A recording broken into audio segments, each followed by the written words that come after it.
On est aujourd'hui le 19 Tevet, on est le 1er janvier et aujourd'hui on commence véritablement notre cours sur les psaumes. Le premier cours donné il y a quelque temps était un cours d'introduction et je continue plus ou moins encore l'introduction, mais très brève cette fois-ci avant de rentrer dans le texte pour vous expliquer comment on va procéder.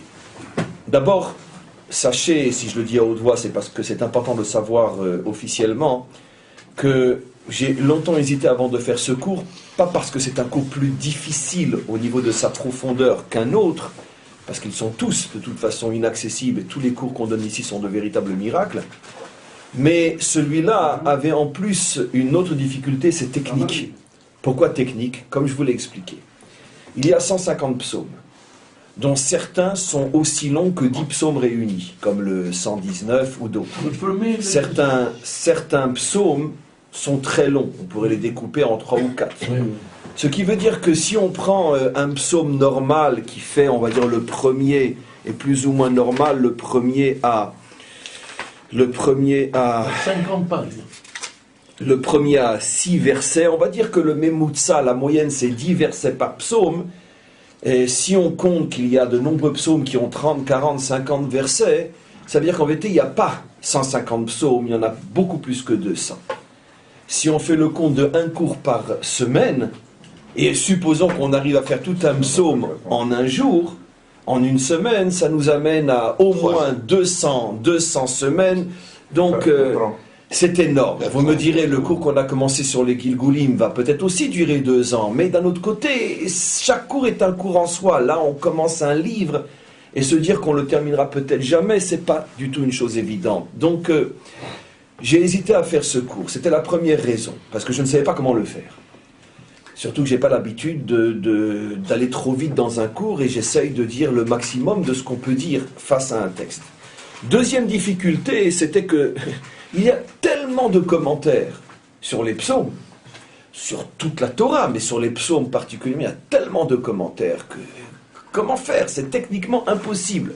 C'est la raison pour laquelle ça fait fort longtemps qu'on m'avait demandé de faire un cours sur les psaumes, et à chaque fois je repoussais parce que je ne savais pas comment y prendre. Parce que ça suppose de connaître tous les commentaires et beaucoup plus encore. Il faut avoir le temps. Et donc, je ne savais pas trop comment faire. Troisième problème, c'est que la lecture des psaumes peut se faire à différents niveaux. Parce que les psaumes, comme vous le savez un petit peu, mais je vais un petit peu plus insister aujourd'hui pour que vous le sachiez un petit peu mieux, les psaumes, c'est bien, beaucoup plus, tellement plus que de simples louanges et de simples prières. 90% des secrets du Zohar sont puisés à partir des versets des psaumes. Les psaumes cachent des secrets inimaginables. Les psaumes, comme je vous l'ai dit dans l'introduction sur ce cours, si David a osé demander à Hachem que la lecture des psaumes soit au même niveau que la lecture des 5 livres de la Torah, et c'est pour ça qu'il y a 5 livres dans les psaumes, c'est que David Ameller savait ce qu'il avait mis dedans. Et donc, c'est quelque chose qui est très difficile. On doit faire un choix. Est-ce qu'on va étudier les psaumes dans l'aspect prière-louange, le seul aspect qu'ont retenu les nations, ils ne connaissent rien d'autre des psaumes, ou bien on va pousser un petit peu plus loin et on va aussi voir l'aspect moussard, l'aspect moral qu'il y a dans les psaumes, parce qu'au-delà de la louange et de la prière, nous, juifs, qui avons un minimum de clés d'accès au texte, savons que derrière ces louanges se cache aussi toute une dimension morale et spirituelle absolument époustouflante de voir finalement comment un homme doit se comporter sur terre. Comme je le dis toujours, et ça a été dit des milliers de fois avant moi, peut-être le plus grand livre de morale de la Bible, c'est les psaumes. Parce que c'est vraiment dans les psaumes qu'on voit l'exposé de toutes les formes du comportement humain, moral, positif. Donc, est-ce que je vais faire un cours qui va mettre l'accent sur l'aspect moral des psaumes? Ou bien, comme je viens de le dire, un cours qui va mettre en avant l'aspect des secrets de la Torah cachés dans les psaumes? Parce que tous les secrets de la Kabbalah sont cachés dans les psaumes. Ou bien, et c'est ce que j'ai choisi, ça ne veut pas dire que ça va être respecté à chaque semaine, parce que ce n'est pas toujours aussi facile et toujours évident de le trouver, de le montrer, de le dévoiler. dans les psaumes, mais ou bien, c'est la formule que j'ai finalement choisie, de me servir des psaumes pour dévoiler une autre dimension qui n'est pas toujours connue, pour ne pas dire presque pas connue, même de notre peuple, ne parlons pas des autres. C'est la dimension, on pourrait dire, carte d'identité messianique qui est dans les psaumes. C'est-à-dire, les psaumes en vérité cachent l'identité messianique, c'est-à-dire l'identité du Mashiach, et l'identité messianique en ce sens, pour le dire de manière plus simple et moderne, toutes les forces de la délivrance finale sont cachées dans les psaumes. J'ai fait allusion à ce qui avait déjà été mon choix, et au moment où j'ai commencé dans l'introduction, quand je vous ai dit que l'allusion aux psaumes dans la Torah de Moshe, puisqu'il n'y a rien après la Torah de Moshe, même ce que les prophètes nous ont révélé, il n'y a rien qui n'ait pas au moins une allusion dans la Torah de Moshe. L'allusion dans la Torah de Moshe aux psaumes, c'est Min HaShamayim, puisque c'est aujourd'hui le premier cours vraiment sur les psaumes, le premier verset de la parasha de la semaine. Vehele Shmod Bene Israël Abai Mitzrayma Sofetevot HaTeilim. Les Teilim. Ça veut dire que c'est précisément au moment de l'exil qu'on fait allusion aux Teilim. Quel est le rapport? Pour nous faire comprendre que c'est par la force des Teilim que nous sortirons de l'exil. Et comme il est clair que les Teilim n'existaient pas au moment de la descente et de la sortie d'Égypte, il est clair que le verset fait clairement allusion à la véritable délivrance dont la sortie d'Égypte n'était que le microcosme. C'est notre délivrance, celle qu'on a commencé à vivre depuis quelques décennies. Et donc, c'est la lecture des psaumes qui véritablement, et plutôt la compréhension des psaumes qui véritablement participe au projet libérateur d'Israël et au dévoilement de la dimension messianique, c'est-à-dire le judaïsme de la délivrance finale et l'identité aussi du Melech HaMashiach, puisque le Melech HaMashiach n'est rien d'autre que la reproduction plus parfaite encore du roi David. Plus parfaite encore, car il va rajouter des choses à la dimension davidique qui n'existaient pas encore chez David, parce qu'il n'était pas encore le Mashiach terminé, mais qui vont se dévoiler au niveau du Mashiach. Donc il est clair que la lecture des psaumes, ou l'étude des psaumes est extrêmement importante, c'est ce fil conducteur que nous allons choisir. Alors comment on va procéder? Encore une fois, ça veut dire que ça va tout le temps être comme ça, mais quand ça sera facile de le faire, c'est ce que je ferai. Facile à notre niveau, bien sûr. Comment on va procéder techniquement avant de enfin commencer le premier psaume? On va d'abord le lire et le traduire, surtout quand il a 10 ou 6 versets, c'est pas trop difficile. Lecture, traduction à un premier niveau, et après je vais prendre 2 ou 3 ou une idée fondamentale qu'on va expliquer. J'ai fait le choix aussi, sauf quand je sentirai que c'est vraiment nécessaire, j'ai fait aussi le choix de ne pas vous rapporter tous les commentaires utilisés et la manière de les interpréter, parce que sinon, encore une fois, on est parti pour 4 ou 5 ou 10 ans de cours et on ne terminera peut-être jamais les psaumes. Pas parce qu'on ne sera pas là dans 10 ans, mais parce que c'est épuisant de tenir un cours sur un seul sujet pendant si longtemps.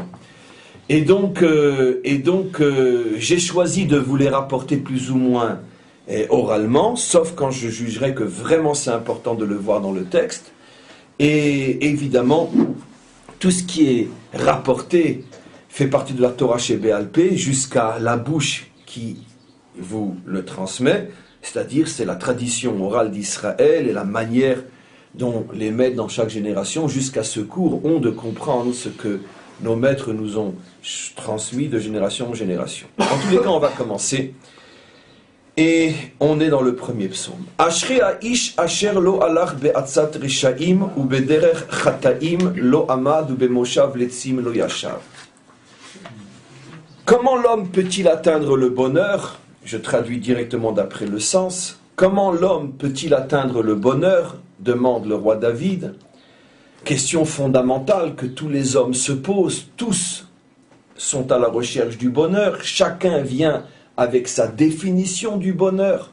C'est très intéressant de voir que le roi David commence ses psaumes par cette mise en évidence de la recherche du bonheur et surtout de la solution que lui va apporter.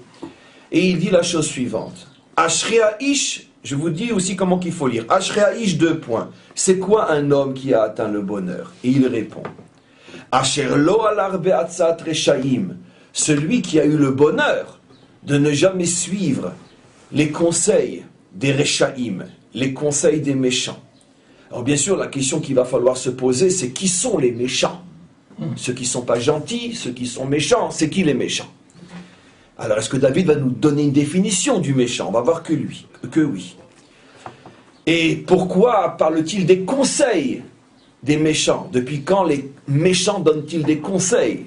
Les méchants font tout le contraire de donner des conseils, ils détruisent. Donc quel genre de méchants donne des conseils?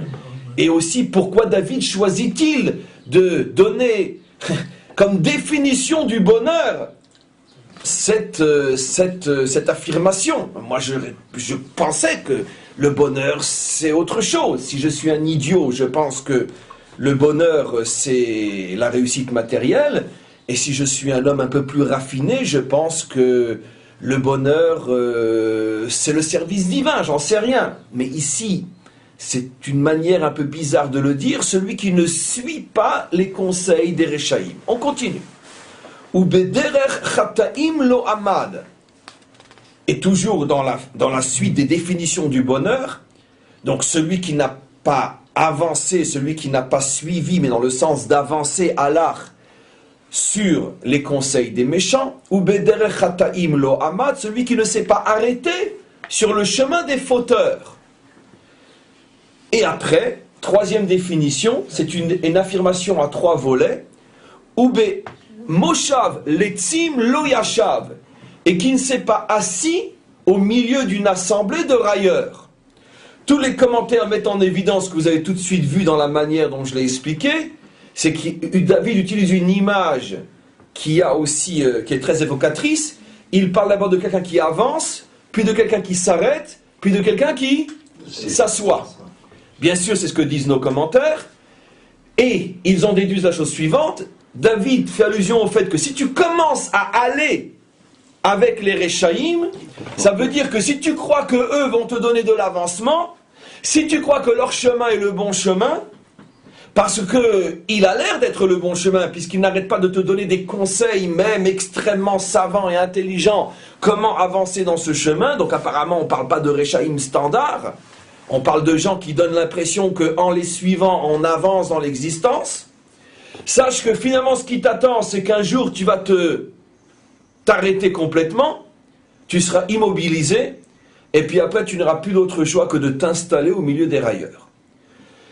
Donc finalement, c'est encore plus que l'immobilisation debout, parce que quand tu es immobile debout, tu es encore en position de pouvoir avancer, mais lorsque tu es assis, tu es complètement à l'extrême opposé de l'avancée. Donc on voit une sorte de chute. Regarde ce qu'amène le fait de suivre les conseils des Reshaïm. Au début, tu as l'impression que tu avances, relativement vite, tu te rends compte que tu t'arrêtes, et finalement, tu finis assis, tu finis couché, étalé, à la panime. Donc ça, c'est globalement le schéma qu'on comprend, c'est simple à comprendre, fallait-il encore le voir, pour ça, grâce à Dieu, on a Rashi. Mais aussi, ce qui est très intéressant, c'est qu'il change à chaque fois de terminologie. Quand il s'agit d'avancer, il les appelle les Reshaïm, traduction française, c'est un gros mot bien sûr, les méchants. Quand il s'agit de s'arrêter, après avoir cru qu'on pouvait avancer, il les appelle les Chataïm, les fauteurs. Les fautes. Alors justement, c'est les fauteurs, mais d'un autre côté c'est écrit les fautes, bravo. Et là aussi on va voir pourquoi, en parlant des fauteurs, le texte aurait été dit les fautes. Mot à mot ce qui est écrit, bien que le sens est, il ne s'est pas arrêté avec les fauteurs. Malgré tout, ce qui est écrit, c'est il ne s'est pas arrêté avec ou par ou à cause de la faute. Il ne s'est pas arrêté, c'est là. C'est véritablement ce qui est écrit. Et après, on parle des méchants, on parle des fauteurs ou de la faute, et on parle des letzim. C'est qui les letzim? On s'arrête quelques secondes. Les railleurs. C'est qui les railleurs? C'est ceux qui sont assis à la terrasse d'un café, c'est pour ça qu'on parle qu'ils sont assis, et qui passent leur temps à rigoler, à ridiculiser tout ce qui bouge dans le monde. T'as vu son nez, t'as vu sa tête, t'as vu ses... Ils passent leur temps, parce que c'est la seule chose qu'il leur reste pour ne pas être écœurés de leur propre vie, Donc ils ont besoin de salir les autres pour encore se trouver une raison d'exister. Puisque par définition, la raillerie est la dernière étape avant le suicide. Comme on le sait, un homme qui n'a plus rien d'autre à faire que de railler, comment dire, de se moquer, il y avait un autre, dévaloriser les autres, pardon, celui qui n'a rien d'autre à faire que de dévaloriser les autres, c'est la preuve la plus évidente comme quoi il n'a plus aucune valeur à ses yeux, car celui qui est heureux de ce qu'il est n'a pas de temps pour s'occuper de dévaloriser les autres. Donc, à partir du... Donc, ça montre, et ça s'appelle un lettre, ça montre que cet homme-là, finalement, est arrivé au bord du désespoir, et la dernière chose à laquelle il peut s'accrocher, c'est qu'heureusement, il n'y a plus crétin que lui sur terre. Et donc, c'est ce qui lui permet encore de se dire, bon, bah alors, finalement, je ne suis pas si mal que ça. Donc, on continue. On a terminé le premier verset. Qui im, alors donc, après nous avoir expliqué, en commençant par la négative, voilà ce qu'il ne faut pas faire pour être heureux, mais ça ne veut pas encore dire que tu as trouvé le bonheur. Parce que ne pas mettre la main dans le feu, c'est pas encore pour autant que tu as mis la main dans le velours. Une main qui n'est pas dans le feu n'est pas forcément encore dans le bonheur. Et donc, maintenant, une fois, je vous explique techniquement comment le psaume fonctionne, une fois que tu t'es éloigné de tout ce qui t'empêche d'atteindre le vrai bonheur, alors on va maintenant pouvoir te dire où se trouve le vrai bonheur. Alors là, on devine la réponse. Ki im betorat Hashem chefetzo.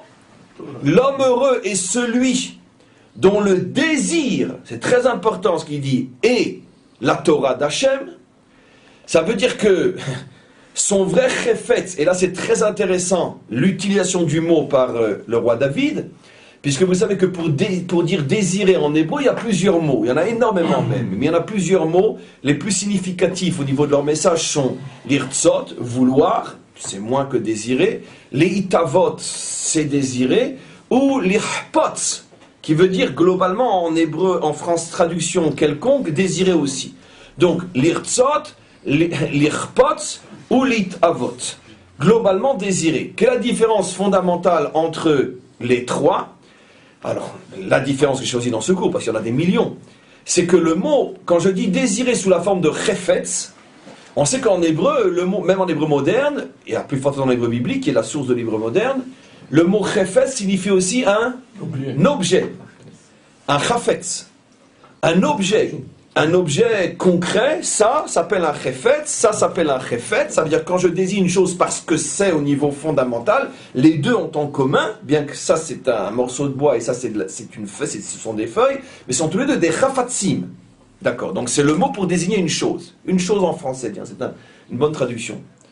Alors comment se dit qu'on peut appeler un désir du nom d'un mot qui en vérité veut dire quelque chose qui est très différent du désir, parce que le désir c'est quelque chose qui est extrêmement subtil, impalpable. Le chefet c'est la chose, c'est tout le contraire. Pourquoi? Parce que justement on veut nous faire comprendre ici la puissance, la force du chefet, c'est que le chefet c'est quelque chose que tu désires, mais que tu désires avec une telle force comme on désire quelque chose qui est vraiment concret, qui est palpable, qui est voilà. Par exemple, le ratson, ce qu'on appelle en bonne traduction la volonté, c'est que tu veux des choses qui ne sont pas forcément palpables. La ta'ava, c'est aussi quelque chose que tu n'atteindras pas forcément. Comme disent nos maîtres, en utilisant le mot ta'ava, aucun homme ne meurt, aucun homme ne quitte ce monde avec ne serait-ce que la moitié de ses ta'avot atteintes. Ça veut dire on quitte toujours ce monde avec plus de la moitié de nos ta'avot qu'on n'a pas pu atteindre. La ta'ava est aussi quelque chose qui est très difficile. C'est un désir, mais on désire, comme on dit les châteaux en Espagne. Chefet, c'est quelque chose que tu désires, mais que tu désires et avec une telle force que c'est pratiquement certain que tu vas l'atteindre. Comme un objet, finalement, que si tu le veux, l'objet est là, il n'est pas dans le ciel, ben va déplace-toi, prends-le et voilà. Quelle est la différence avec Chafetz Rachoud? C'est un objet. Et donc, Chefet, c'est dans le sens d'un objet, quelque chose qui est à portée de main. Ouais. Donc, quand on dit qu'un homme, il est Chafetz, ça veut dire que c'est un désir qui est tel qu'il est très proche de le réaliser. Chafetz Chaim. Alors, là, c'est extrêmement bizarre. Comment se fait-il que David utilise le mot Chefetz pour parler de la Torah d'Hachem? La Torah d'Hachem, c'est en principe ce qui est le plus loin de l'homme. Et donc là, le choix du mot est extraordinaire. Dit le roi David, si le roi David avait uniquement dit ce qu'un rabbin du dimanche dirait, soyez dans la Torah et vous serez heureux. Alors, ça fait des millénaires qu'on essaye et on voit que ça ne marche pas trop. Mais ce que dit le roi David, c'est très différent. Ki im betoras Hashem chefzo, ça veut dire que tu dois savoir que la Torah d'Hachem est très très très très proche de toi, aussi proche qu'un objet qui est sur la table, et même si c'est la Torah d'Hachem, elle est très proche de toi. Et quand tu auras compris que la Torah d'Hachem est très très très proche de toi, à ce moment-là tu atteindras le bonheur. Parce que la raison qui fait qu'un homme est loin du bonheur, c'est parce que même s'il est religieux, croyant, étudiant, pratiquant et tout ce que vous voulez, il a toujours l'impression que la Torah, quoi qu'il en soit, ça reste très très très au-dessus de lui, tandis qu'une belle voiture, une belle maison, de l'argent, les vacances, ça c'est très proche.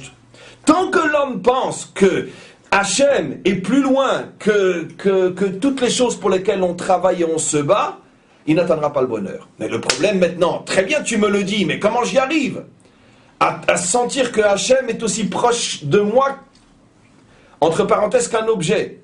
Comment je peux y arriver? Alors, David donne la réponse.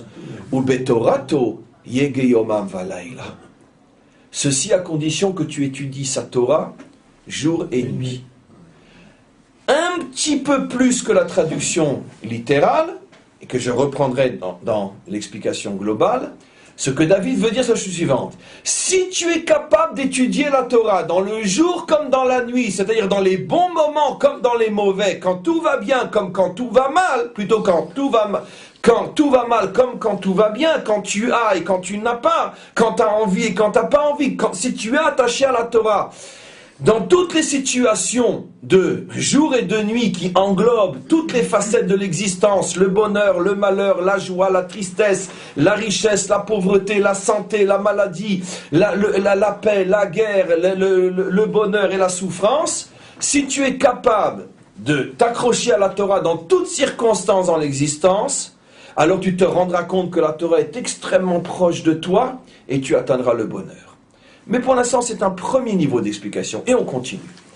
Et alors, maintenant j'ai atteint le bonheur, dit le roi David. Regardez comme ce psaume est construit avec une sagesse absolument incroyable.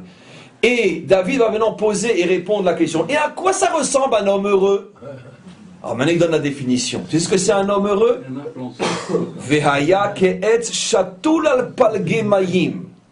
Comme un arbre planté au milieu d'eau qui viennent dans tous les sens, palge mayim, qui viennent dans tous les sens ou qui partent dans tous les sens, et qui, malgré le fait qu'il se trouve dans un endroit où il y a de nombreuses eaux qui viennent de tous les sens et qui vont dans tous les sens, il est planté solidement. Vous savez, je traduis un petit peu plus que le littéral. Vous savez que, comment dit-on en hébreu, une discussion talmudique, machloket, mais il y a un mot plus sophistiqué, celui qu'on utilise dans les yeshivot, une plukta. D'où, comment qu'on dit un parti politique en hébreu? Une miflaga. La racine, peleg. Comment? Ou la génération de la division, dora palaga. Donc, palge, miflaga, plukta, palaga, tous ces mots de la racine qui veut dire donc heure, opposition, contradiction. C'est pour ça que j'ai traduit ici palge mayim, un arbre qui se trouve planté au milieu d'eau qui chacune, d'une certaine manière, veulent s'approprier l'arbre pour lui, ou veulent être seuls à l'irriguer, ou veulent amener ses racines vers elle, peu importe. Quelle est l'idée qui est ici? Ça veut dire que cet arbre-là arrive à supporter la contradiction et à ne pas se laisser déraciner. On verra un peu plus profondément. Vous voyez comment une traduction juive est fondamentale, parce que ça fait 2000, 3000 ans que les nations vivent avec des... Et donc nous aussi, si on ne fait pas l'effort d'apprendre l'hébreu, le véritable hébreu, qu'on vit avec des traductions complètement n'importe quoi, puisque cette traduction, vous la trouverez nulle part, et dans aucun livre traduit dans aucune langue, ce que je vous explique aujourd'hui oralement, et nous qui sommes tous depuis tellement d'années en hébreu, on sait ce que veut dire le mot palgué. Donc, cet arbre qui se trouve dans un endroit où il y a des tensions, des contradictions et qui ne bouge pas, Asher pirio yiten beito. Et cet homme heureux qui se tient à cet endroit-là est capable de donner des fruits en leur temps. Là aussi, c'est très important. David aurait pu se contenter de dire dans cette image parabolique, il est comme un arbre planté au milieu des eaux qui donne des fruits. Non, des fruits en leur temps. Ça veut dire il a la patience, il a la capacité d'attendre, il a l'endurance. Le fruit vient en son temps. On continue. Ve'aleu loyibol. Et cet arbre-là aussi a des feuilles qui ne tombent jamais. Alors il parle des fruits qui sont donnés en leur temps, il parle des feuilles qui ne tombent jamais. Quel est le premier niveau d'explication? Dans un arbre, l'essentiel est le fruit, la feuille est accessoire au fruit, bien qu'elle est indispensable à la venue et au grandissement du fruit. Mais malgré tout, quoi qu'il en soit, ce qui intéresse l'homme, c'est le fruit et ce n'est pas la feuille. Ce qui veut dire que dans l'existence, il y a des choses essentielles et des choses accessoires. Et chez le juste, chez l'homme qui a atteint le bonheur, même les choses accessoires ne sont jamais, on pourrait dire, banalisées, ne sont jamais traitées comme de l'accessoire. Dans la vie de l'homme heureux, chaque chose, chaque détail, même ceux qui ne sont pas véritablement l'essentiel, chaque chose est prise avec toute son importance. C'est ça l'image d'une feuille qui ne tombe pas. On sait tous qu'il n'y a pas d'arbres qui ne perdent pas leurs feuilles en automne. Pourquoi? Parce que après que la feuille est faite et réalisée ce pourquoi elle a été créée, d'aider le fruit à mûrir et à pousser, automatiquement vient la saison où il n'y a plus de fruits sur les arbres. À ce moment-là, les feuilles tombent, les feuilles d'automne. Pourquoi? C'est comme pour montrer que finalement, j'ai plus besoin de toi. Tu n'étais là que pour le fruit. Ici, David utilise une image qui est surnaturelle puisqu'elle n'existe pas. Ça n'existe pas un arbre qui n'a pas de feuilles qui tombent. Et pour nous, juste un instant, pour nous faire comprendre que chez l'homme juste, chez l'homme heureux, même l'accessoire reste éternel, dans la mesure où il participe au bien, quoi qu'il en soit. Oui. Il y a des arbres qui ne perdent pas leurs feuilles, mais seulement je crois qu'ils ne donnent pas de fruits. Oui, absolument. Les commentaires, c'est exactement ce que tu dis. Ça veut dire qu'un arbre qui donne des fruits, forcément perd ses feuilles en automne. Et si on a un dans la nature où il a des fruits qui ne perdent pas ses feuilles, alors il sera le symbole de celui dont parle David. Mais quoi qu'il en soit, généralement, un arbre qui donne des fruits perd ses feuilles, et il ne peut pas non plus donner des fruits sans feuilles, comme on le sait. Le processus, c'est feuilles, fleurs et fruits. Et en automne, la feuille et la fleur tombent. Et d'ailleurs, tout Bishvat, c'est quoi tout Bishvat dans quelques semaines? Tout Bishvat, c'est l'apparition des premières fleurs, qui sont l'avant-dernière étape avant le fruit. Très bien. Et donc, feuilles, fleurs, fruits, généralement. Et donc, en automne, on a déjà, pendant le mois d'Elul, Elul et Tishrei sont les mois de la récolte, Chag HaAsif, on récolte tout, on parle bien sûr en Eretz Israël. Après arrive l'automne qui commence en Marcheshvan, les feuilles tombent. Pourquoi? Parce que c'est pour nous faire comprendre que ce qui n'est pas l'essentiel disparaît. Mais chez le juste, ça n'existe pas cette définition. Dans la mesure où j'ai eu besoin de toi pour arriver à l'essentiel, tu t'inscris dans l'éternité. Un petit peu, et comme on va le redire, un petit peu ce que j'avais dit il n'y a pas si longtemps que ça dans un autre cours, à partir du moment où les nations s'unissent à Israël pour arriver à réaliser le projet, elles rentrent dans l'éternité, même si c'est Israël qui a été choisi et qu'elle le veuille ou non, l'accepte ou non, ça passera par nous et que par nous, mais dans la mesure où ça ne peut pas passer par nous sans eux, et que sans eux et sans leur aide, personne, ni eux ni nous, ne pouvons réaliser le projet divin, à partir du moment où le projet divin sera réalisé, les nations sont récompensées en ce sens qu'elles rentrent dans l'éternité comme nous. Ce qui veut dire donc, il n'y a pas de feuilles perdues. C'est l'image qu'utilise bien sûr ici le roi David. Dans la vie, on pourrait dire plus particulière d'un homme, même si un homme sait qu'il y a des choses qui sont essentielles et d'autres qui sont accessoires, l'homme heureux est celui qui n'a jamais, on pourrait dire, le sentiment de futile, de banalité. Dans le langage de la chassidoute, on explique qu'un homme profond, un homme pnimi, puisqu'on parle de pnimiut, un homme pnimi est un homme qui est capable de s'investir dans une chose accessoire avec le même sérieux que dans une chose essentielle. Pourquoi c'est la définition de l'homme profond et dans le langage de la vie de l'homme heureux? Parce que le fait d'avoir une sorte de, on pourrait dire, de dédain vis-à-vis d'une situation dans l'existence, ça montre que finalement tu portes le vide en toi. Parce que si tu portais le plein en toi, tu saurais que tout ce qui existe et tout ce que la Providence veut que tu vis a la valeur que ça a au moment où tu dois le vivre. Comme j'explique toujours dans un autre domaine, c'est pour ça qu'au regard du judaïsme authentique, il ne peut pas y avoir d'homme plus grand qu'un autre. Même si mathématiquement c'est clair qu'un rabbi est beaucoup plus grand qu'un chassid ou qu'un tzaddik est beaucoup plus grand que vous et moi. Mais dans la valeur fondamentale des choses, non, ils ne sont pas plus grands que vous et moi. Pourquoi? Parce que si moi je réalise ce pourquoi j'ai été créé, je serai aussi grand que lui qui a réalisé ce pourquoi il a été créé. Heureusement pour nous que Dieu ne juge pas quantitativement, mais qualitativement.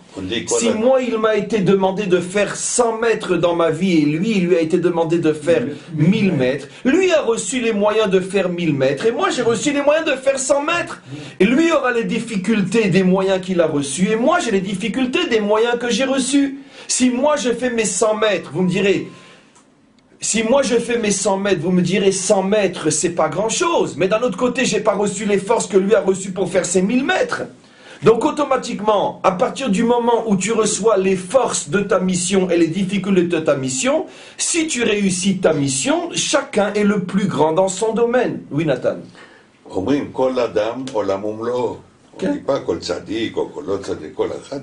Chaque homme est un monde en soi. On continue. Donc, Ve'aleu lo yibol, on vient d'expliquer. Ve'chol asher ya'aseh yatzliach. Très, très, très important.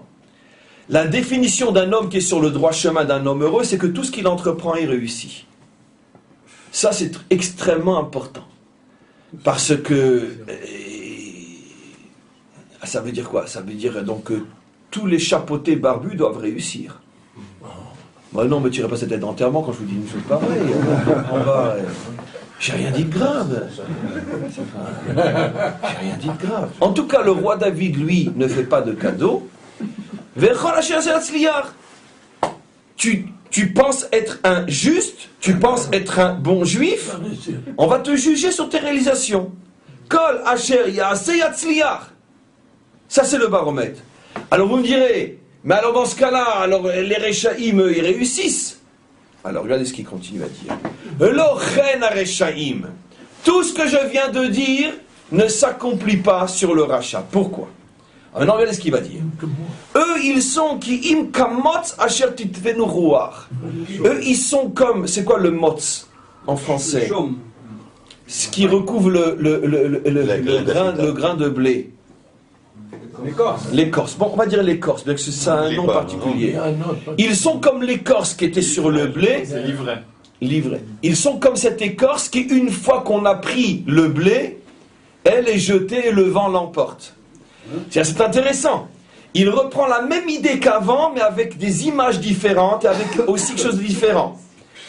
Le tzaddik, comme le rachat, ont aussi une notion d'essentiel et d'accessoire. Mais chez le tzaddik, on sait où est l'essentiel, le fruit, on sait où est l'accessoire, la feuille, mais dans la mesure où chez le juste, tout ce qui compose et construit sa vie participe à son bonheur, la moindre chose a l'importance qu'elle a. Vous savez où on le retrouve de manière extraordinaire? On le retrouve dans ce fameux passage, il n'y a pas si longtemps que ça, avant que Yaakov se batte avec l'ange de Esav. Une fois qu'il avait fait passer toute sa famille du côté du Yabok, il est revenu en arrière, il est resté seul. Et là, l'ange est venu et s'est battu contre lui. Nos maîtres posent la question, mais pourquoi il est revenu? Pourquoi, alors que c'était clair qu'il avait fait passer tout le monde le chemin, pourquoi il est revenu en arrière? Nos maîtres disent, il avait oublié quelques petits ustensiles et il est revenu les chercher. Restons calmes et restons sérieux. Maître d'Israël, vous vous foutez de nous, quoi? D'abord, d'où vous le savez, et pourquoi il a fait ça? Mais enfin, et ça intéresse qui? Ça, c'est la question de l'idiot. Maintenant, la réponse du sage. Waouh, quel enseignement, maître d'Israël. Attendez qu'on sorte les mouchoirs pour pleurer, vous dire merci. Vous vous rendez compte ce que nos maîtres sont en train de nous dire? C'est que, et c'est ce que Rachid dit, je ne fais que le dire en français, de là, tu vois la grandeur du juste. Le juste, même pour un petit ustensile, il revient en arrière. Parce que dans la mesure où il a mangé dans cet ustensile, il a fait une bénédiction avant et après le repas. Il a sanctifié tout ce qu'il a, même une petite cuillère, on ne l'abandonne pas en chemin. Parce qu'elle a participé à son service divin, elle a participé à sa vie. Et sa vie, c'est du bonheur du début jusqu'à la fin. Une réussite totale. Donc il n'y a pas de bon, on n'a plus besoin. Le juste, c'est le contraire du khatpahami. Comment on dit en français khatpahami? Le jetable. Il n'y a pas de jetable chez le tzaddik. Pourquoi? Parce que dans cette assiette, j'ai mangé quelque chose qui m'a permis d'avoir les forces après de faire du bien. Et cette assiette a participé à ce que j'ai fait de bien.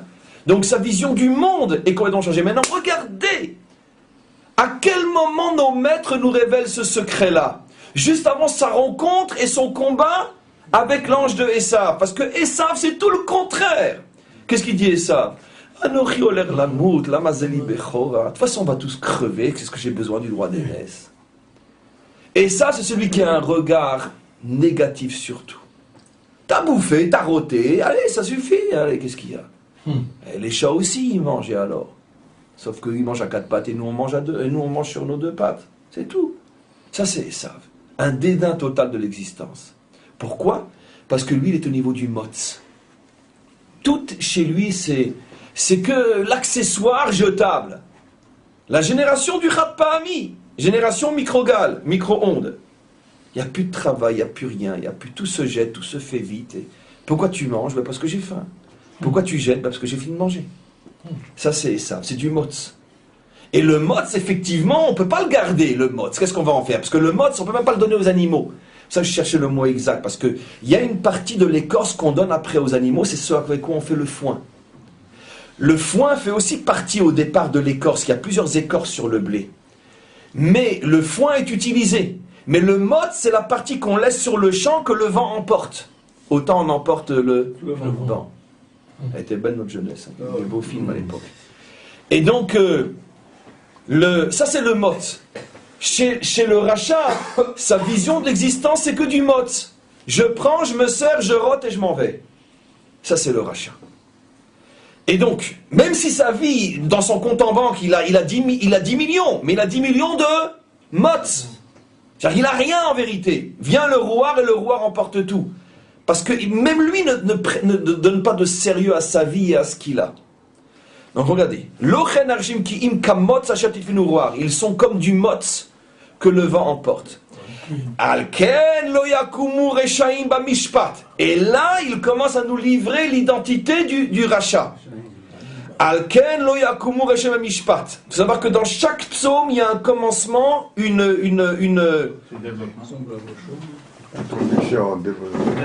un développement et une conclusion.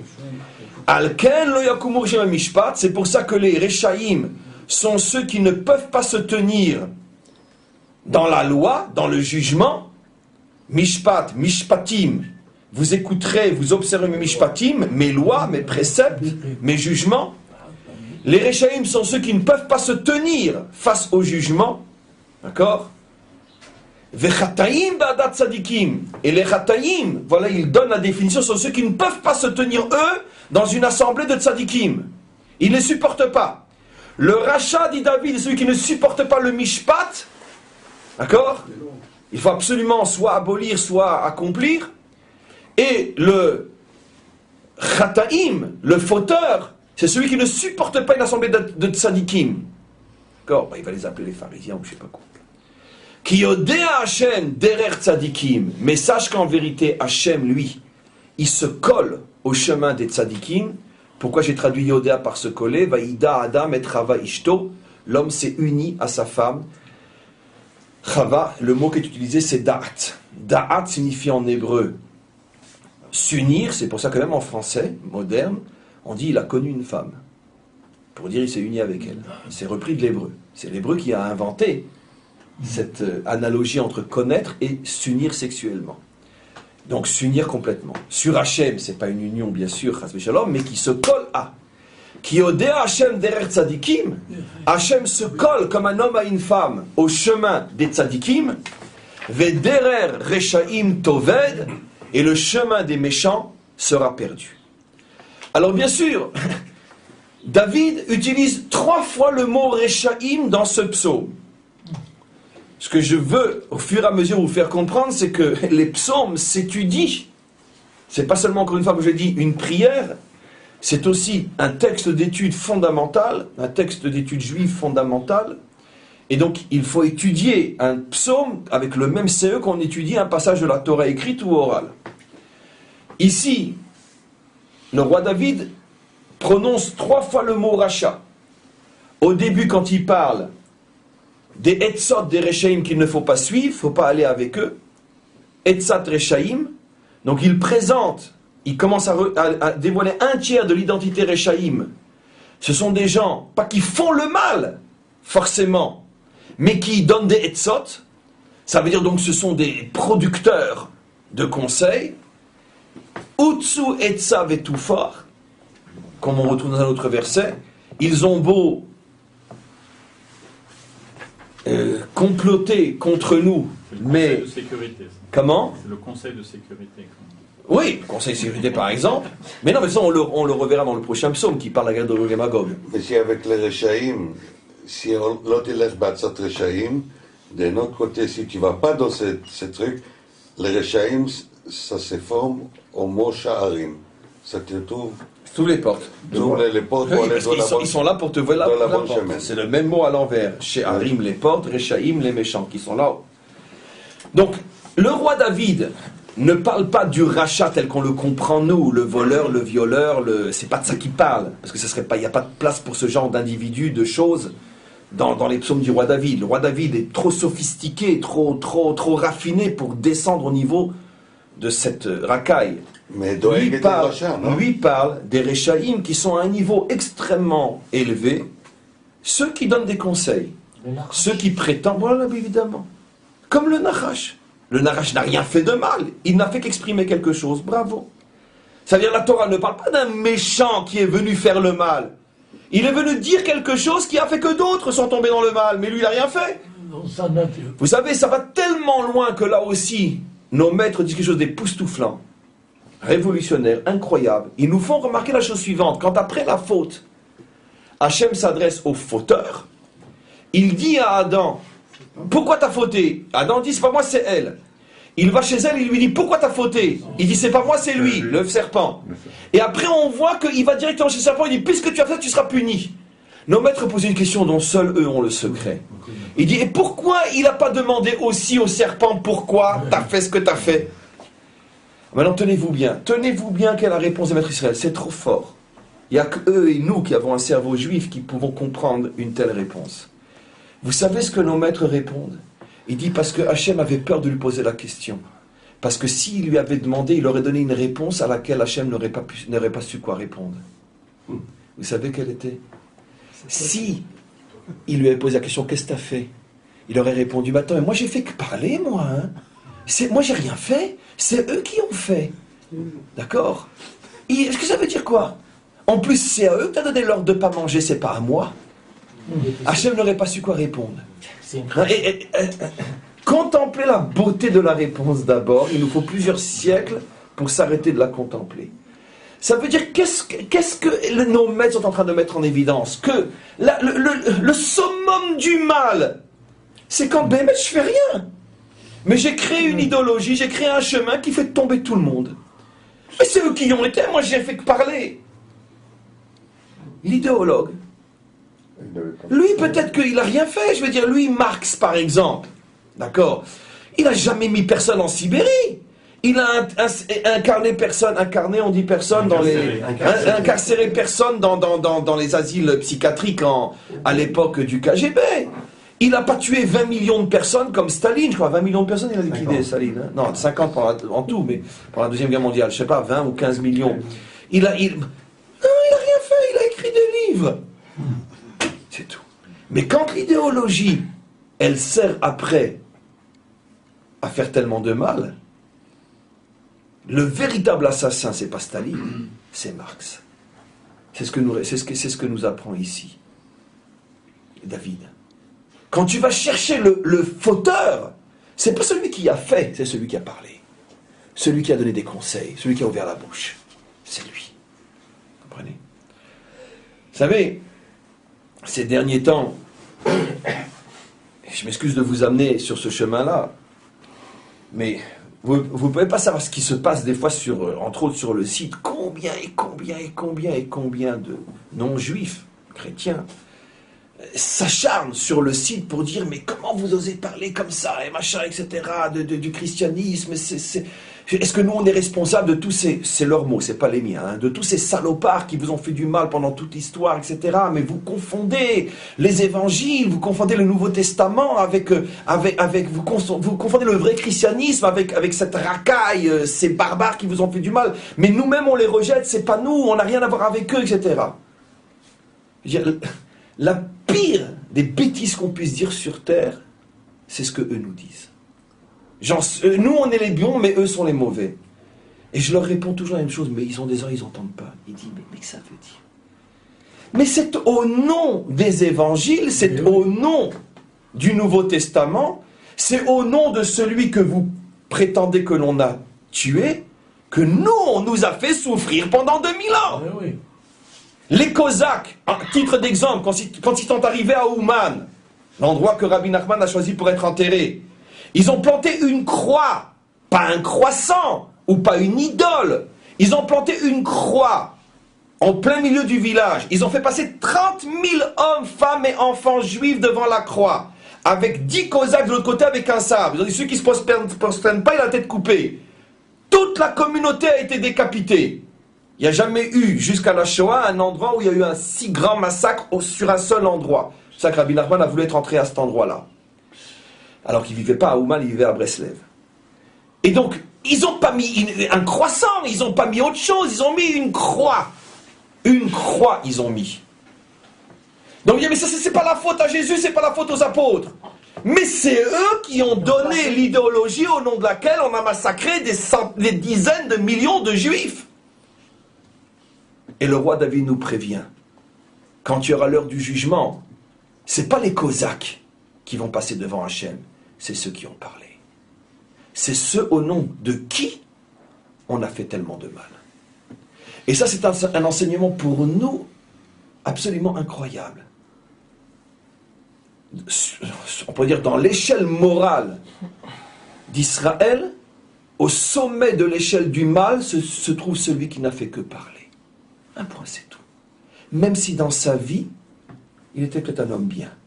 Mais quand tes paroles sont utilisées par d'autres pour faire du mal, c'est toi l'ordure.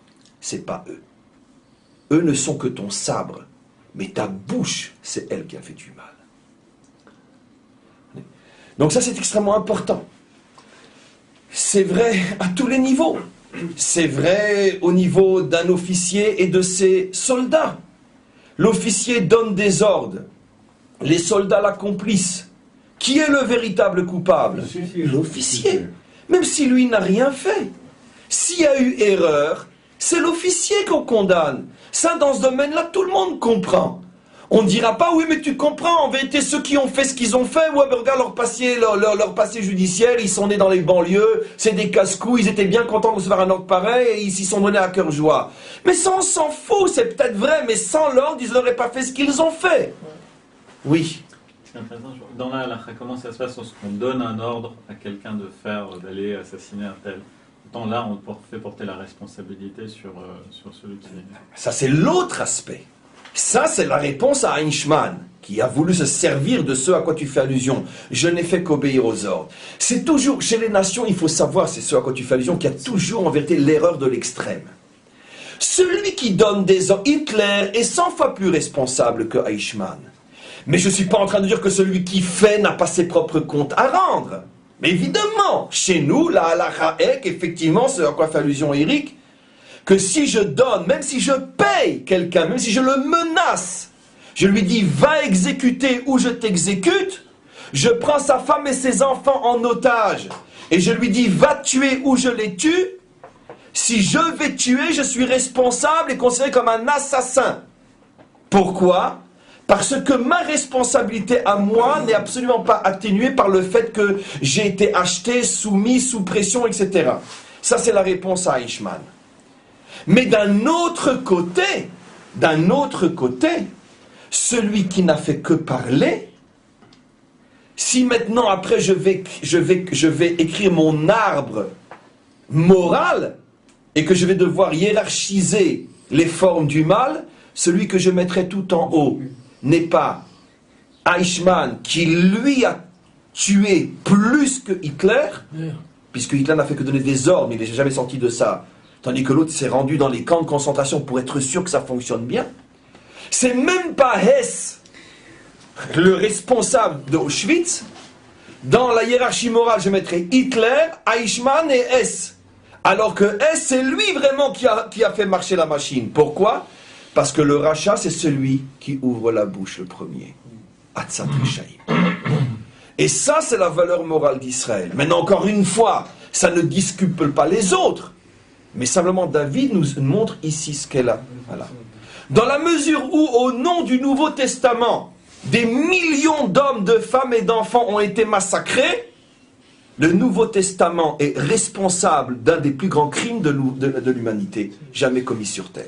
Et c'est lui qui sera jugé.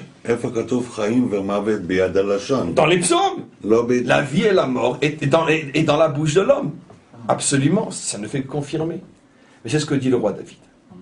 Donc maintenant, on continue à expliquer.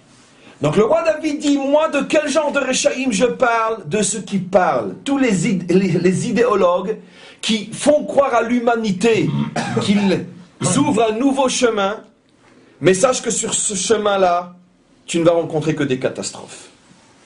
Et donc, après, il nous enseigne la chose suivante. Et comment tu vas t'apercevoir que tu es sur un chemin catastrophique? Velo Amad be derech hataim, il ne s'arrête pas au moment de la faute. Là, je reviens à des choses plus proches de nous. Ici, le roi David nous donne une clé fondamentale dans l'existence, la plus fondamentale de tous. Je ferme pour l'instant le livre que j'ai ouvert il y a quelques secondes, j'en ouvre un autre. Mais de toute façon, tout se tient, comme vous allez le voir. Il dit, tu veux savoir le critère d'une spiritualité authentique, une spiritualité qui va t'amener au bonheur, puisque c'est ça qu'on parle, puisqu'on parle de la Torah d'Hachem. Comment tu vas savoir si tu es en présence de la vraie Torah ou de la fausse? Eh bien, c'est très simple. Sache une chose. Fauter, tu ne pourras pas ne pas fauter. Parce qu'il n'y a pas de tzadikim sur terre, comme dit le verset, qui ne faute pas. À plus façon d'homme standard. Le problème, c'est pas la faute. Le problème, c'est savoir qu'est-ce que tu fais après. Qu'est-ce que tu fais avec. Si la faute t'immobilise, tu n'arrives plus à bouger, sache que la spiritualité à laquelle tu es accroché, ce qu'on te donne à manger ou à ton âme est un mensonge. Parce que le juste authentique ne s'arrête pas. Même s'il chute, même s'il tombe, même s'il fait des erreurs et même s'il faute, il continue. Pourquoi? Parce qu'il sait qu'il est accroché à quelque chose qui est plus fort que tout. Il ne s'arrête pas. Toute spiritualité qui fait tomber l'homme dans la culpabilité, dans le remords, dans la tristesse, le désespoir de la faute, du péché originel, qui nous écrase, il faut qu'on soit sauvé par une grâce, etc. Toute cette vision du monde qui enferme l'homme à l'intérieur du poids de la faute, c'est l'idéologie du mensonge. C'est ce que dit le roi David. Premier critère, ou bederech chataim lo amad. Est-ce que tu t'arrêtes quand tu fautes? Tu t'arrêtes, sache que c'est plus la Torah d'Hachem. C'est la Torah du mal, la Torah du mensonge. Évidemment, il faut réparer, mais il ne faut pas s'arrêter. Pourquoi? Parce que si, quand tu fais des erreurs, ça te détruit, tu sais où tu vas terminer? C'est la suite du verset. Dans la terrasse d'un café, à passer ton temps à railler, ridiculiser, se moquer du monde entier. Pourquoi? Parce que comme tu n'auras plus aucun goût à la vie, automatiquement, la seule chose qui te restera à faire avant de te tirer une main dans la tête, c'est de railler sur le monde entier. Voilà. C'est pour ça qu'automatiquement, si on doit donner maintenant, je reviens au premier livre, une application claire et évidente de ce que cela veut dire. D'accord? Comment on peut humilier, ridiculiser, railler autant une entité humaine qu'en l'accusant d'avoir tué Dieu? C'est la plus grande des railleries possibles, inimaginables sur Terre. Parce que tu ne peux pas humilier une entité humaine plus qu'en disant qu'elle a commis le pire des crimes. Tuer Dieu. Et donc ça ne peut sortir que de la bouche de gens qui sont dans le mensonge le plus total. À notre niveau, deuxième livre, pareil, il faut savoir, quand tu vois quelqu'un qui passe son temps à ridiculiser les autres, tu peux être sûr que sa vie n'est qu'un monument d'erreurs, d'échecs, de fautes qu'il n'est pas arrivé à surmonter. Et c'est pour ça que la chose qu'il lui reste à faire, c'est rigoler. Rigoler. C'est comme ça que ça fonctionne. D'ailleurs, vous le verrez toujours. Les grands méchants, les grands sadiques ont toujours un sourire, comme on dit d'ailleurs, sadique. C'est toujours. Quand vous voyez, par exemple, les images de la Shoah, vous remarquerez toujours, devant les Juifs assassinés, un groupe de SS en train de rire. Toujours. Toujours. Et c'est pas forcément évident. On peut très bien imaginer des barbares qui tuent, mais qui ont un visage sérieux. Chez les SS, toujours, avec un sourire sadique inimaginable. Des railleurs. Pourquoi ? Une civilisation qui est morte depuis fort longtemps et dont on verra encore, si Dieu veut, très prochainement la disparition. Pourquoi ? Parce que ils ont besoin de voir le juif mort pour sentir encore que eux existent. C'est pour ça que quand le monde chrétien a atteint la Shoah, il a signé sa disparition. C'est pour ça que d'autres sont en train de s'en charger, on sait qui. Pourquoi ? Vous avez vidé l'Europe de vos juifs, ben d'autres vous videront d'Europe. Pourquoi ? Parce qu'au moment de la Shoah, l'Europe chrétienne a signé son arrêt de mort. Et notre génération, où c'est nos enfants, verra la disparition du monde européen.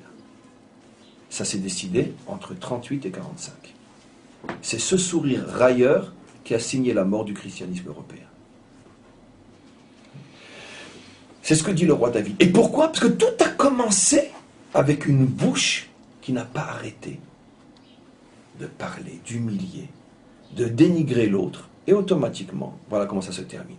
Alors maintenant qu'on comprend ce qu'il faut surtout éviter, les Réchaïm, tous les idéologues qui finalement vont faire sombrer l'homme dans le désespoir et la raillerie, automatiquement maintenant, alors quel est le vrai chemin ? David dit, il faut aller vers la Torah d'Hachem. Et c'est quoi la Torah d'Hachem ? Il nous l'a expliqué. La Torah d'Hachem, qui est proche de toi comme un réfetz, tu l'obtiendras à la condition que tu sois capable d'étudier la Torah jour et nuit. Ça veut dire quoi maintenant ? Je l'ai déjà dit, mais on va le comprendre un petit peu mieux. Ma vie, elle est faite de jour, je vais bien, je suis un homme bien, je fais tout ce que je dois faire. Et elle est faite de nuit. J'ai fauté, j'ai raté, je suis tombé, je me suis trompé, etc. Généralement, qu'est-ce qui se passe dans la vie d'un homme ? Quand tout va bien, il est bien. Quand tout va mal, il est mal. Dis non, accroche-toi à la Torah, le jour comme la nuit. Pourquoi ? Parce que l'homme n'a pas été créé pour ne pas fauter. L'homme a été créé pour avancer. Et pour avancer, il faut que tu sois accroché à la Torah. Mais il faut que ce soit la vraie Torah. Comment je vais savoir, maître, que je suis accroché à la vraie Torah ? Si malgré tous tes échecs, tes erreurs, et y compris tes faux, tu continues à y croire et tu avances et tu t'accroches à la Torah, sache que tu as la vraie Torah entre les mains. Mais si à chaque fois que tu y croyais, tu te trompes, tu prends une claque, tu te désespères, à ce moment-là, sache que ta source spirituelle est un mensonge. Éloigne-toi tout de suite. Parce que c'est pas possible qu'une source spirituelle ne te donne pas la force au moment où tu en as besoin. Comment qu'on juge l'authenticité d'une source spirituelle ? Pas quand tout va bien, quand tout va mal. Combien de fois je vous raconte cette histoire ? Excusez-moi pour la 1001e fois, mais c'est aussi un petit peu pour décharger l'atmosphère. Deux chassidim qui se rencontrent et chacun loue la grandeur de son rabbi.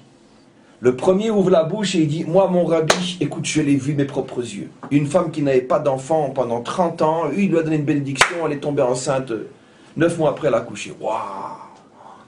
Moi, écoute, j'ai vu encore un autre jour. Quelqu'un, il est arrivé malade, sur une chaise roulante. Le rabbi lui a fait un pouce-coupouce, il s'est levé. Waouh ! Quel rabbi ! Et il continue avec toutes ces imbécilités. Et il dit, et toi, tu racontes-moi ton rabbi, alors qu'est-ce qu'il fait de grand ? Ah, mon rabbi, je vais t'expliquer. Moi, j'étais un homme immensément riche. D'accord ? J'avais des biens, des affaires dans toute la Russie. Un jour, on m'a présenté une affaire en or, l'affaire de ma vie. C'est-à-dire que si je gagne, je deviens l'homme le plus riche de la terre. Mais il fallait pour ça que je vende des usines, tout l'argent que j'avais de côté, il fallait que j'investisse, etc. J'ai été demandé à mon rabbi, qu'est-ce que je fais? Parce que si ça ne marche pas, je suis ruiné en 1 heure. Mon rabbi m'a dit, tu vends tout, tu investis. Alors qu'est-ce que tu as fait? Ben, j'ai tout vendu et j'ai tout investi. Et alors? Eh ben j'ai fait faillite, j'ai tout perdu. Il dit, mais alors, où est le miracle? Eh ben le miracle, c'est que je suis resté sans racine. Je suis resté sans racine. C'est pourquoi? Parce que justement, ce que je reçois de lui est tellement fort que même dans la nuit, je continue à être accroché à lui. C'est une histoire qui vaut ce qu'elle vaut, mais elle est tellement vraie.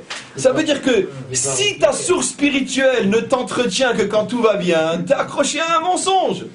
Mais si ta source spirituelle est telle que même après que t'aies fait faillite en suivant le conseil du rabbi, il a su trouver les mots pour t'expliquer, te convaincre qu'en vérité, lui faisait allusion à une vraie richesse, puisque c'est la suite de l'histoire, et qu'il voyait dans cette richesse matérielle qui était en train de complètement partir en confetti dans n'importe quoi, et qu'il a voulu te sauver véritablement en te privant de cet argent, pour que tu deviennes un vrai juif. S'il a su t'expliquer ça après une telle faillite, alors ça c'est un vrai rabbi. Évidemment, c'est un vrai rabbi. C'est ça le miracle. J'ai eu la chance de trouver un vrai rabbi. C'est ça le vrai miracle. Évidemment. Et donc, c'est ce que dit David. S'accrocher à une Torah le jour et la nuit. Alors maintenant on continue. Ve'aya ke'etz shatul al palgemaim. En maïm et la Torah. L'eau fait allusion à la Torah. Palgemaim fait allusion à quoi? Il faut savoir la chose suivante, mes amis. Et c'est ce qui fait que très souvent, on hésite à avancer réellement dans l'existence. Dès qu'un homme bouge, le ciel lui tombe sur la tête. Tout le monde veut le détruire. C'est comme ça. Parce que le premier qui dit la vérité, on connaît la chanson. C'est pour ça que 7 milliards de personnes sur Terre préfèrent être monsieur tout le monde qui surtout ne fait pas de bruit et que personne ne voit mettre au boulot dodo. Parce que tout le monde sait que dès qu'on se met en évidence, Palgemaim, de tous les côtés ça bombarde. Quand on fait un choix vrai, c'est très difficile. L'histoire d'hier, je vous ai raconté. Tant que je travaillais le Shabbat, j'en avais en veux-tu en voilà. Je commence à faire Shabbat, tout va mal. On connaît l'histoire que j'ai racontée hier. Parce que dès que tu es sur le bon chemin, ça pète de tous les côtés. Et bien sûr, on le sait. Parce qu'il n'y a que les morts qu'on laisse tranquilles. Ce monde a horreur des vivants. Et donc ça pète de tous les côtés. C'est pour ça que, sache que le prix à payer pour être un homme heureux qui a atteint le bonheur, c'est que sache, on va te planter au milieu d'un endroit qui s'appelle Palgemaim. Tu vas passer ton temps à être critiqué, tu vas passer ton temps à être attaqué, on ne sera jamais d'accord avec toi. Il va se passer dans ta vie des choses absolument incroyables qui semblent remettre en cause ce que tu es et ce à quoi tu crois. Tu crois en Dieu, tu le sers et tout d'un coup, paf, le ciel te tombe sur la tête. Sache, c'est ça le chemin d'un homme qui a véritablement fait le bon choix. Palgemaim. Première condition. C'est-à-dire, David ne nous ment pas. Il nous donne la vraie définition du bonheur. C'est-à-dire que quoi? Tu aurais pu croire que le bonheur, c'est que tu vas enfin pouvoir être sur une île déserte avec les pieds dans l'eau, la radio d'un côté et le Coca-Cola de l'autre. Non, c'est pas ça. Le bonheur, c'est Palgemaim. Tu te retrouves dans une situation où de tous les côtés ça pète. Mais tu tiens. Parce que tu sais que tu as fait le bon choix. Je donne un exemple très simple dans la vie de tous les jours. 2 exemples.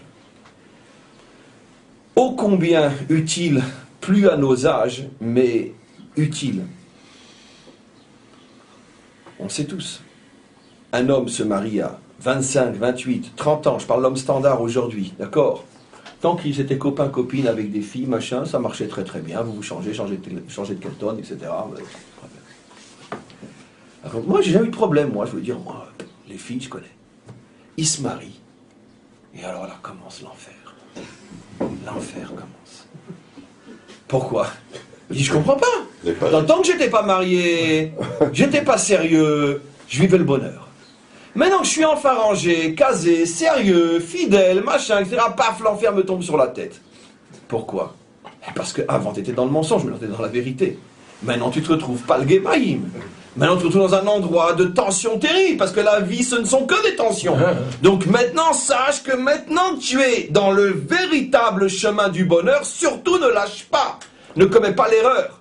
David ne nous ment pas, il nous explique quelle est la situation d'un homme heureux. Il faut tenir. Parce que être vivant, c'est beaucoup plus difficile que d'être mort. On continue. Asher pirio yiten beito. Là aussi, sache que tu vas donner des fruits incroyables dans ton existence. Mais beito. Sache que la définition du bonheur, c'est la patience. 99,9% de nos échecs sont liés à notre impatience, liés à 100% à l'orgueil. Non, mais je vais réussir. Non, je suis sûr. Patience. C'est long. Le processus est long. Le Baal Shem Tov disait, des fois un homme doit attendre 70 ans avant de pouvoir faire une chose bien dans sa vie. Mais une chose bien, vraiment bien, qui sera éternelle. Parce que le vrai bien, il est éternel. 70 ans. 70 ans, c'est une vie, finalement, d'après la vie standard. Maintenant, l'homme est impatient, surtout dans notre génération. T'as faim, taf, micro-ondes, tac, je tape, plus de vaisselle, plus rien, c'est... On vit dans une civilisation aujourd'hui où si c'est pas tout de suite, alors ça m'intéresse pas. La définition d'un homme heureux, c'est celui qui sait attendre. Parce qu'il sait que pour donner un bon fruit, il faut beaucoup de patience. Mais c'est au niveau global le peuple juif qui attend le Messie depuis des millénaires. Et l'autre extrême, c'est ceux qui prétendent qu'ils l'ont déjà depuis si longtemps. Cette précipitation de maintenant ou jamais est l'expression la plus radicale du mensonge. Et dans toutes les idéologies, c'est pareil. L'idéologie du va-vite et l'idéologie du mensonge. C'est clair.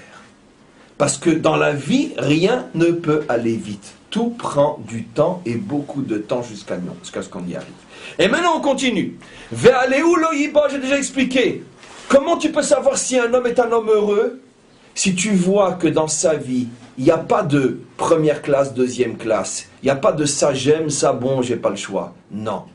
Un homme heureux, tu le vois en ce sens que tout ce qui est dans sa vie, pour lui, ça a la même importance. Même s'il sait qu'il y a des fruits et des feuilles. Mais parce que dans la mesure où c'est ce que Dieu a décidé pour moi, et c'est de ce dont j'ai besoin, donc j'y mets tout le sérieux, tout l'amour, toute la conviction que je dois passer par là, et j'aime ce que je fais. Ça, on l'a déjà expliqué. Maintenant, regardez. Le rachat, deuxième fois qu'il est cité maintenant, c'est celui qui nous donnait des mauvais conseils, mais c'est celui qui est kamotz. Rappelez-vous ce que j'ai expliqué il y a quelques semaines sur un cours où je comparais, pas moi, les maîtres Israël, Esav et Yaakov. Et j'avais expliqué que la vocation d'Esav devait être le gardien de son frère, et que depuis Caïn, premier Gilgoul de Esav, il avait dit, moi je suis pas le gardien de mon frère, je suis pas là pour lui permettre d'exister, je veux ma propre vie à moi.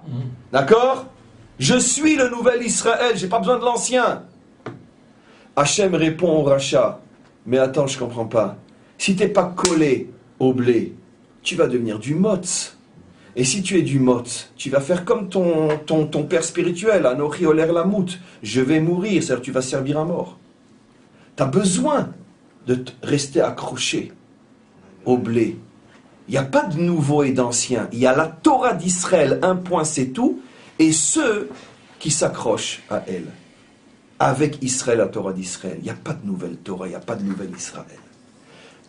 Nouvelle Israël, Kamotz. Maintenant, je ramène ça à un autre niveau. C'est pareil.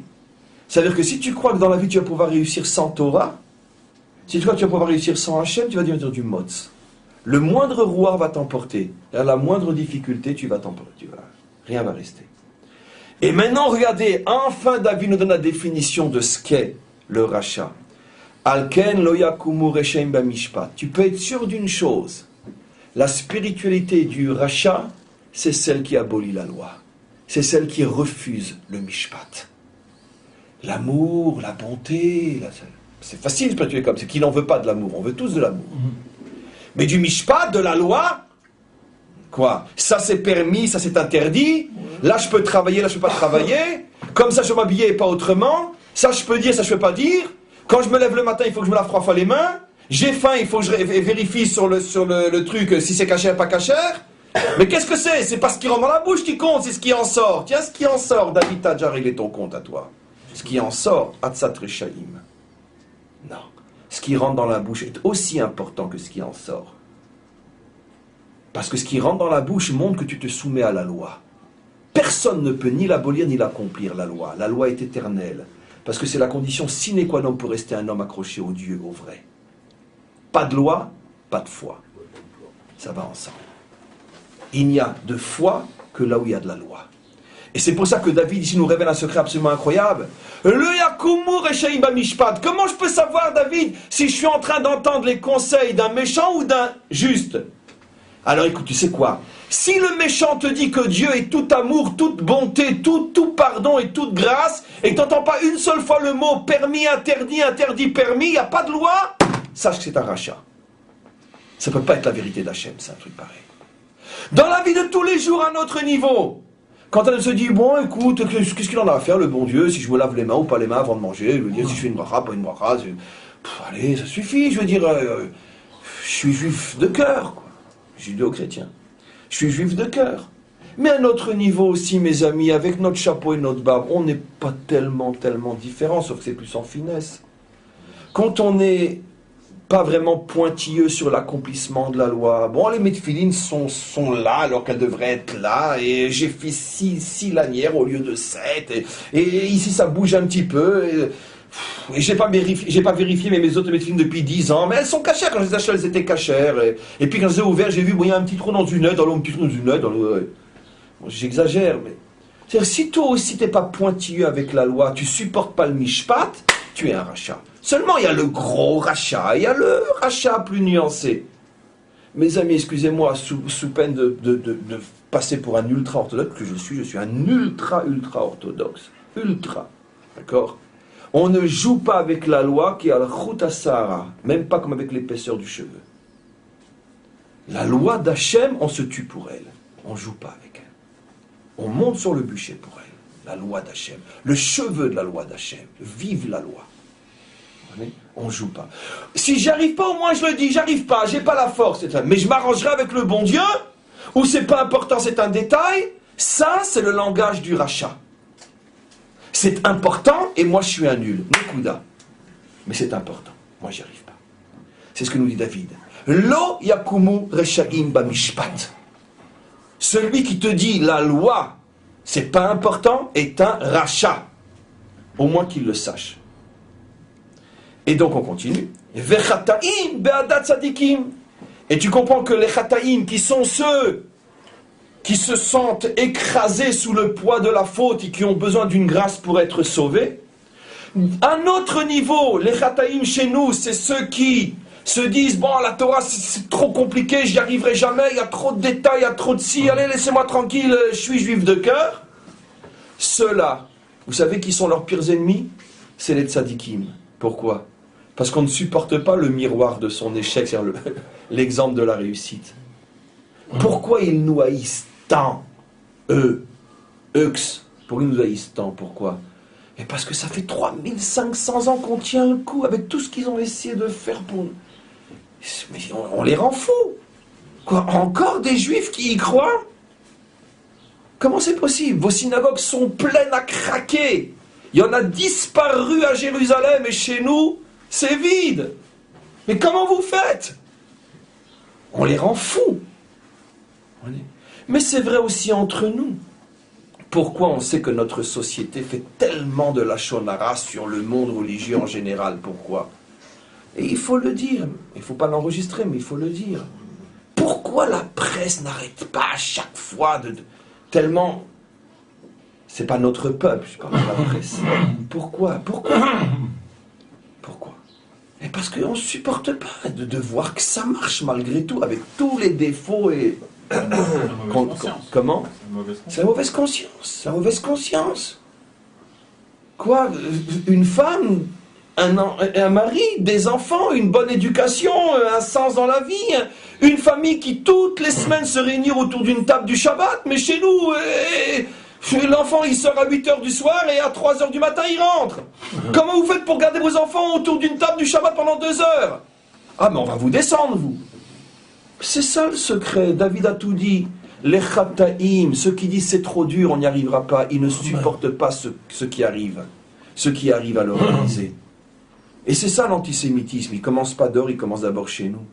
À chaque fois qu'on voit un juif pratiquant et puis qu'on cherche la petite bête pour voir où il est nul, d'accord? Et bien finalement, ce qu'on ne supporte pas chez lui, c'est tout simplement le fait que lui réussisse, que moi j'aimerais bien réussir, mais chez moi j'arrive pas. Parce que si moi je dis à mon fils de 15 ans, et tu vas rester 2 heures à table à faire des zmirotes et à entendre des livrets Torah, mais il va me tuer, moi, mon fils. Mais attends, j'ai ma copine qui m'attend, hein, dis-moi. Voilà ce qu'il va me dire, mon fils de 15 ans. Il dit, ma copse, elle m'attend, dis-moi, il n'a rien à foutre, pas de ta nourriture. C'est comme ça qu'un adolescent de 15 ans, il parle à ses parents aujourd'hui. Donc quand il voit que des villes entières, des maisons entières sont remplies de papa, maman, des enfants qui sont là à chanter, etc., ça les rend fous. Il faut bien qu'ils critiquent, évidemment. C'est très religieux le cours aujourd'hui, mais de temps en temps, j'ai le droit d'être religieux. J'explique le roi David. Très bien. Et donc on continue, mais tout ça c'est vrai, et on le sait que c'est vrai. Ki yodea Hashem derer tzadikim, Hashem ne se colle qu'au chemin des justes, vederer reshaim toved, et le chemin des méchants disparaîtra. Il suffit d'ouvrir les yeux pour savoir qu'effectivement, il est déjà plus qu'en train de disparaître, le chemin des méchants. Malheureusement, il est en train d'être remplacé par quelque chose qui vaut peut-être pas mieux encore que l'ancien. Mais quoi qu'il en soit, tout a une fin. Notre peuple a été le témoin de la disparition de très nombreuses civilisations dans son histoire, des civilisations qu'on pensait immortelles. Et notre génération, ou celle de nos enfants ou de nos petits-enfants, sera aussi le témoin de la disparition d'une civilisation qui a commencé à 2000 ans. Malheureusement, pas forcément pour être remplacé par mieux, parce qu'on n'est pas encore forcément encore au bout de la délivrance. Mais quoi qu'il en soit, le programme, il est absolument inévitable. Derer Reshaim Toved, tout celui qui va dans le chemin du rachat finit par disparaître. Amen.